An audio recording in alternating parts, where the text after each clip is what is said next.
Hey guys, it's Saru, and we're finally finishing the 2.1 raid guides here with the final installation of this disaster. Of this super fun raiding experience. Yeah, so we'll be going over Realm of Destroyed Evil hard mode, the change mechanics, what's new, what's rough, what's puff, and what's enough for the tough fluff. I have no idea where I was going with that, but it's here to stay. So, as always, fellas, if you're interested in my Captain Assistant files for this raid, you can check it out over at solo.sarumonin.com, where you'll find all my files for previous and future raids, as well as guides and all that stuff. It's available for you there at my website. So, let's get right into it.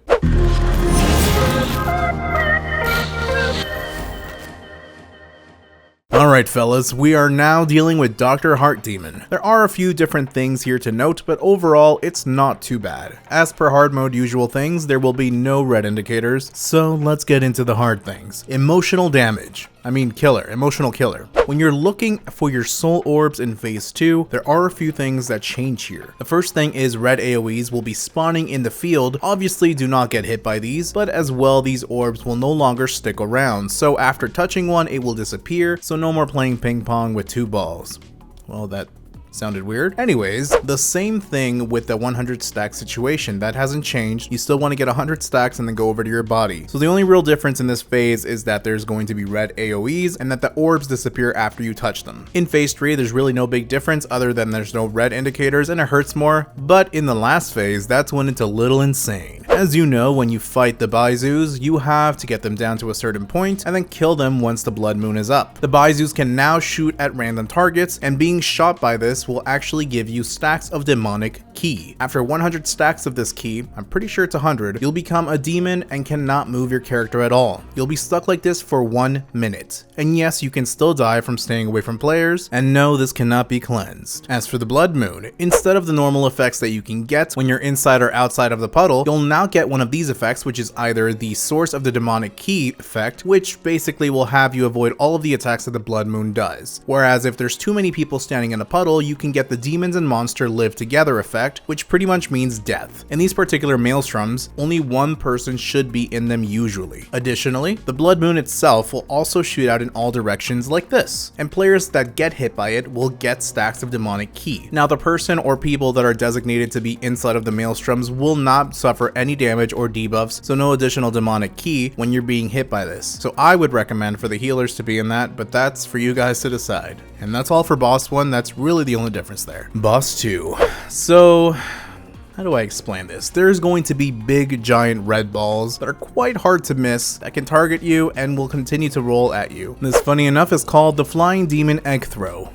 I'm not really sure why, but it will be thrown at random people, and if it hits anyone, it will cause AoE damage. Now, I do apologize for the footage. I realize it's not as high definition as you're used to here in the Sarumonin YouTube channel. I actually forgot to record it, but this is actually from the Chinese version over at bilibili.com. You can check them out if you really want. Honestly, this section is exactly the same. There's just going to be red balls that are going to be targeting somebody. You want to run away. It's going to keep hurling at you. Anyone that touches it, or if you touch it, it's going to explode and cause a big AoE damage. So that's all you got to do with that. As for the Mistblade Demon, he will now do a new mechanic called Mistblade Shot that's usually at the off tank. You just want to interrupt this. It's usually about 3 interrupts, so just keep in mind on that. You want to get this interrupted. And for the demonic claws, they can do 3 new things. Again, this is all before the boss actually starts, right? So they either have the retract, magic immobilization, or burns. With retract, they will go in one direction as a straight line and deal damage along that path. With burns, if you have the purple and red claws touch each other like you usually would to cancel them out, they will cause a small AoE damage around themselves, so you just kind of want to dodge away from that. Now, with that out of the way, let's get into the real fight.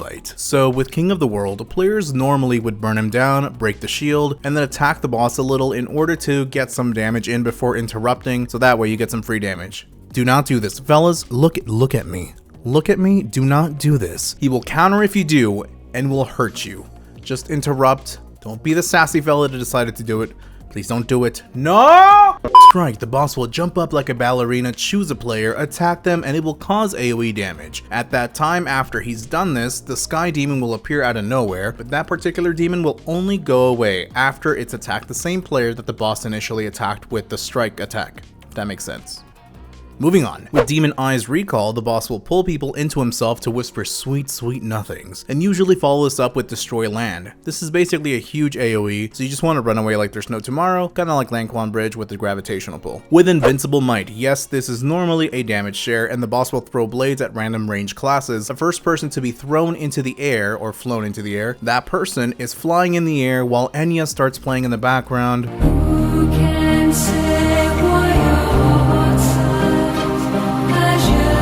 needs to be damage shared. Damage shared. Damage shared? Shared damage.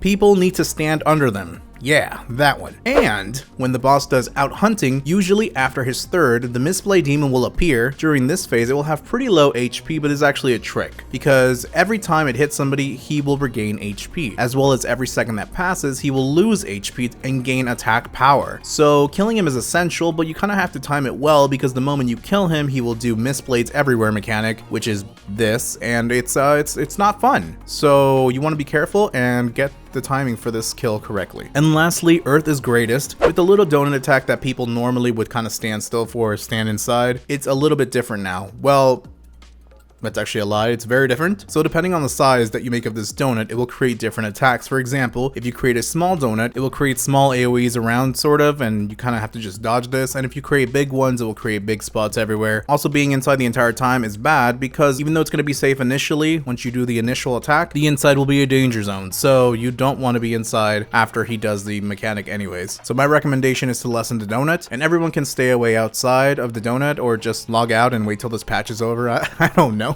I'm so tired of this patch. So yeah, I mean, that is all the new and fancy mechanics for Realm of Destroyed Evil hard mode. As always, there's still going to be a couple of minute things that bosses will do, but nothing that really needs over explaining from me. So hopefully this helps. And as always, you guys can check out my Captain Assistant files over at solo.sarumonin.com for an easier time in learning mechanics, or if you just like the callouts, whatever, it's there. And as for the extreme raids and dungeons, I will not be covering those. It's only for normal and hard modes that I'll be doing this in the near future. Alright guys, thanks for watching. Make sure to subscribe and click that adorable f***ing bell to know when I upload a brand new video. And don't forget to come join my Discord if you want to chat and hang out. Much love, and as always, till next time, friends.